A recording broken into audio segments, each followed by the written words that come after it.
This year, the report card might not look like the report cards from previous years. After all, education and learning have been very different this year.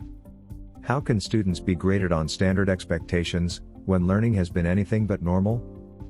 Students of all ages adapted to online learning and to disruptions to their regular learning routines. It has not been easy. Not seeing their friends and missing out on extracurricular activities. The pandemic has certainly been a challenge for student mental health.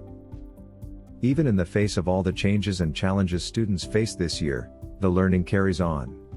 Even though learning has been very different this year, report cards are still being sent home. So, here's what to look for on report cards instead. From kindergarten to grade 2.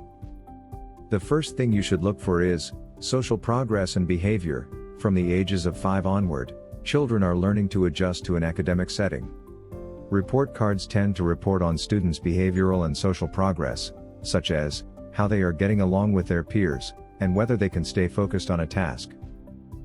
After that, you should look for reading and basic skills. Academically, young children are being introduced to the basic skills that they will use to build all future learning upon.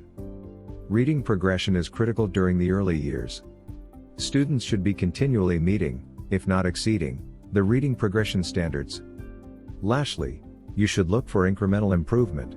Children are changing greatly during the early years, and what was a problem today may not be a problem tomorrow. Even if a particular area might be of concern, parents should watch for incremental improvement from one report card to the next. Always discuss report cards with the teacher, who can give a better picture of a child's progress. First, look for building skills. While the early years focus on behavior and development, the middle years are very important academically. Children are introduced to increasingly difficult academic skills, and their ability to learn these foundational skills is very much the focus of report cards. Second, look for consistency. Low grades on the report card are not as much of a cause for concern as grades that are dropping. Consistency is key on report cards during the middle years. Children should not be going down in grade points. From grades 9 to 12. First, look for having goals. In high school, students' grades should reflect their short and long-term goals in life. Students need to consider the long-term outcomes of what their grades will mean to them, based on what their future goals are.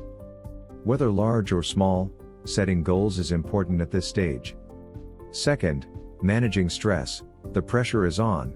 High school students are moving quickly on the fast track towards higher education, and every mark and grade counts. Students should seek extra help as soon as they realize they need extra support, whether in a particular subject or in study or homework skills. The sooner that students get the support that they need, the less stressful that report cards become. Hope you guys enjoyed this video. Make sure you subscribe and I will see you in my next video.